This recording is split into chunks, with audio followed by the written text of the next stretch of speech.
Hello everyone, welcome to all in class and my YouTube channel Chemistry Classes by Dharmendra Soni और DS sir.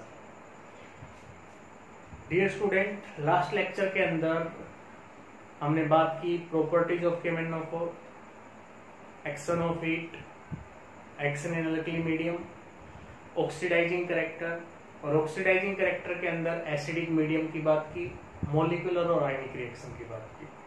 आज इस video lecture के अंदर हम बात करेंगे रिमेनिंग रिएक्शंस या remaining oxidizing reactions of KMnO4 in alkaline medium और इन ए न्यूट्रल मीडियम से रिगार्डिंग, और KMnO4 के स्ट्रक्चर के बारे में, परमैग्नेट और मैग्नेट आयन दोनों के स्ट्रक्चर के बारे में, उनके यूजेस के बारे में।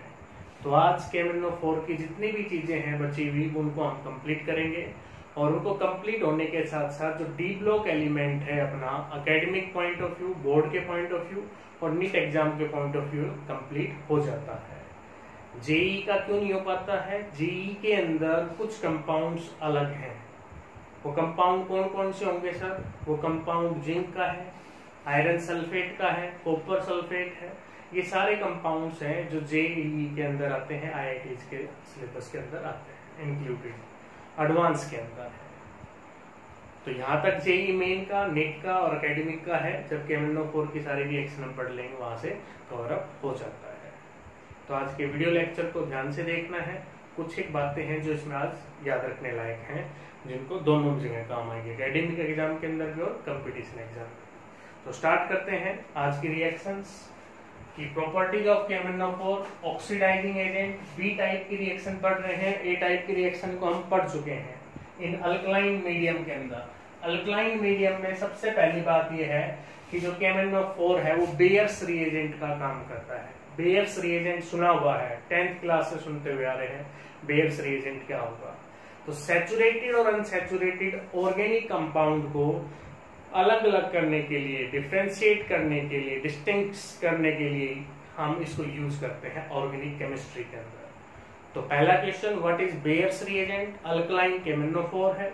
अल्कलाइन KMnO4 पर्पल कलर का है। जब अनसैचुरेटेड कंपाउंड में इसको ऐड किया जाता है तो ये कलर लेस हो जाता है, और सैचुरेटेड कंपाउंड में इसका कलर क्या रहता है? सेम रहता है। तो हमने यहाँ पर अनसैचुरेटेड ये रिएक्शंस लिख दी। KMnO4 अल्कलाइन मीडियम पहले भी आई है रिएक्शन अल्कली में। नेसेंट ऑक्सीजन यहाँ से फ्री हुई है। अनसैचुरेटेड कंपाउंड के अंदर इन प्रेजेंस ऑफ H2O जो सॉल्यूशन के अंदर है, ये नेसेंट ऑक्सीजन कंबाइन हो जाती है अराउंड द मल्टीपल बॉन्ड। जो डबल बॉन्ड है या ट्रिपल बॉन्ड है उसके अंदर ऐड होगी और वो कलरलेस हो गया है इस वजह से, क्योंकि ये कंज्यूम हो गया वहां पर इस तरीका से। तो ये आपके पास टेस्ट तो कहलाता है बेयर्स टेस्ट, और ये रिएजेंट आपके पास बेयर्स रिएजेंट था, और सैचुरेटेड और अनसैचुरेटेड हाइड्रोकार्बन को अलग करता है। सेकेंड एग्जाम्पल है अल्कलाइन मीडियम के अंदर, और यूं कहूं कि वीकली अल्कलाइन मीडियम के अंदर है। बड़ा इंपॉर्टेंट एग्जाम्पल है और हर हालात में हमने उसको याद रखना है, हर हालात के अंदर। तो KMnO4 की रिएक्शंस वीकली अल्कलाइन मीडियम के अंदर लिखी गई है। वो प्योरली अल्कलाइन मीडियम था, इसको न्यूट्रल कह सकते हैं, और वीकली अल्कलाइन मीडियम, न्यूट्रल या वीकली अल्कलाइन मीडियम में 3 नेसेंट ऑक्सीजन फ्री करता है। प्योर अल्कलाइन मीडियम था तो 1 नेसेंट ऑक्सीजन फ्री कर रहा था। यहाँ MnO2 में चेंज हो रहा है, वहां K2MnO4 में चेंज हो रहा था पोटासियम मैग्नेट के अंदर। छोटी छोटी बातें हैं ध्यान रखने के लिए। यहाँ पर बच्चा थोड़ा सा कंफ्यूज रहता है, इसलिए इस पर स्ट्रेस किया जा रहा है। 3 नेसेंट ऑक्सीजन फ्री होंगी। It oxidize iodide to iodate. सबसे अच्छी बात यही है जो याद रखने वाली है।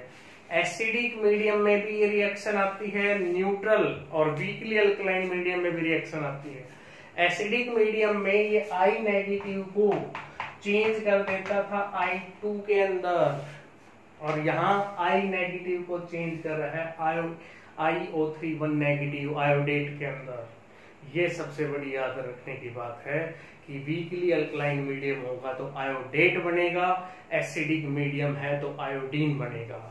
तो यहाँ जनरल रिएक्शन आ गई Ki, पोटासियम आयोडाइड से पोटासियम आयोडेट बन गया। 3 नेसेंट ऑक्सीजन फ्री हुई, 3 गेन होगी।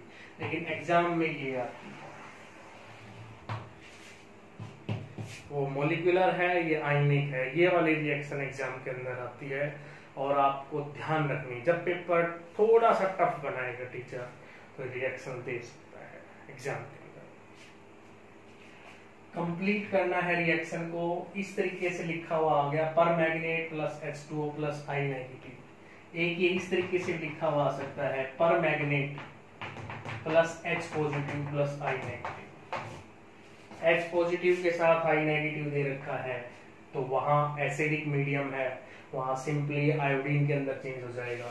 लेकिन जहां H2O दे दिया, वीकली अल्कलाइन मीडियम दे दिया, यहाँ ये I नेगेटिव IO31 नेगेटिव में चेंज होगा, आयोडेट के अंदर चेंज होगा। कैसे करें सर? ये जनरल रिएक्शन है। पहली चीज तो ये वीकली अल्कलाइन मीडियम या न्यूट्रल मीडियम की जनरल रिएक्शंस ये है, ये याद है तो आप आसानी से इसको कर दोगे। अभी मैं करके भी दिखाऊंगा। बस ये याद रखना है, I नेगेटिव को आयोडेट में चेंज करता है। दूसरा एग्जाम्पल जो इम्पोर्टेंट है वो ये है, इसको पहचानो। क्या लिखा हुआ है? क्या लिखा हुआ है? थायोसल्फेट लिखा हुआ है। एसिडिक मीडियम में थायोसल्फेट से सल्फेट और सल्फर बनता था, यहाँ पर केवल सल्फेट बनेगा। ये दो एग्जाम्पल ऐसे हैं कि जब पेपर को थोड़ा ट्रिकी बनाना है, टफ बनाना है, एग्जाम्पल आ सकते हैं दोनों। थायोसल्फेट को सल्फेट में वीकली अल्कलाइन मीडियम और न्यूट्रल मीडियम के अंदर की मैं बात कर रहा हूं। अब मैं इसको कंप्लीट करके दिखाता हूं।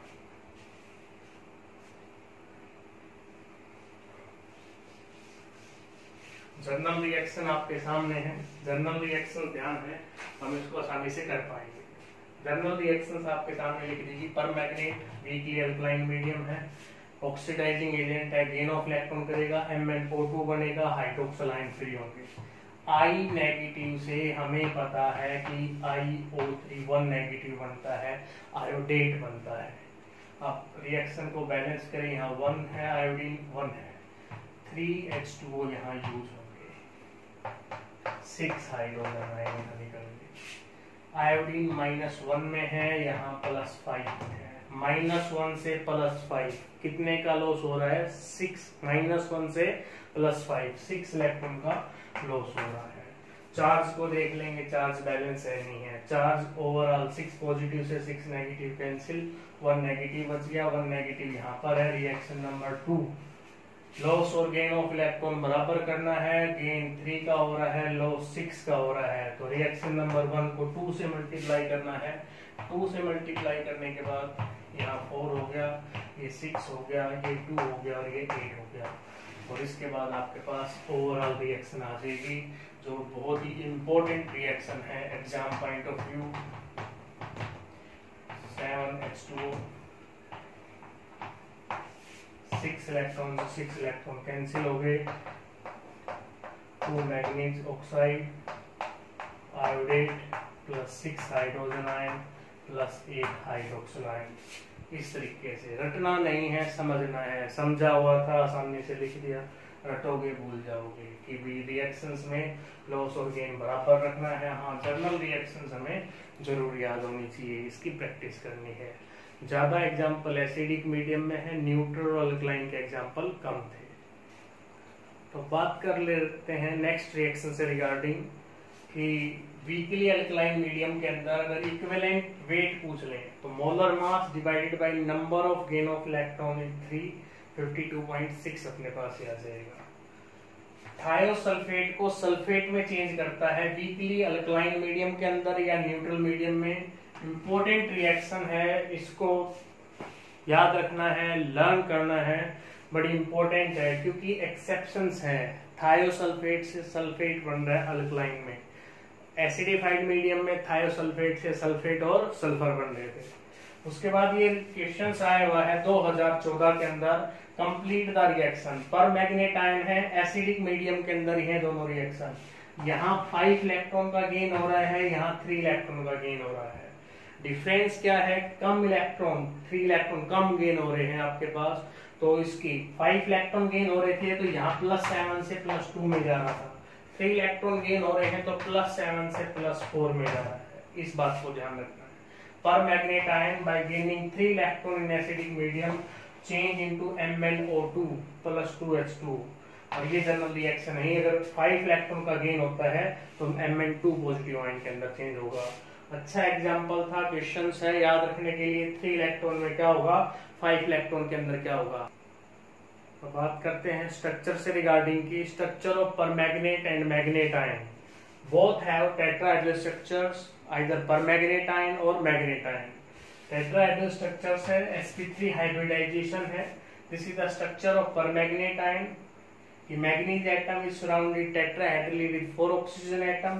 In magnet ion, also manganese atom is surrounded tetrahedrally 4 oxygen atoms. In magnet ion, 2 oxygens are bonded double bonded with manganese and 2 with single bond. So it's all about the structures of magnet and permanganate ions regarding. अब बात करेंगे uses से regarding. Uses आपने directly note करने हैं।